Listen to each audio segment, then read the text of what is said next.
We're going to change some oil. I take 5W30, but you take whatever. Take your cap off for airflow. Get your bucket, get your paper towels, and don't get that wrench. You're going to want an appropriate sized wrench. Drain your oil, take the bolt out, wrap your bolt in paper towel to keep it clean. Locate your filter, take it out, drain it into the pan. Get your new filter, put it on, nice and shiny.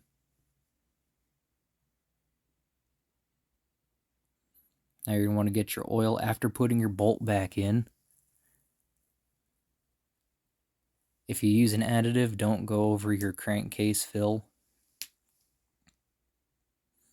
Now you're going to take that oil and pour it back into the jug. Look at that. Now you get to actually see if you lost any too. Clean your pan for next time. Recycle oil.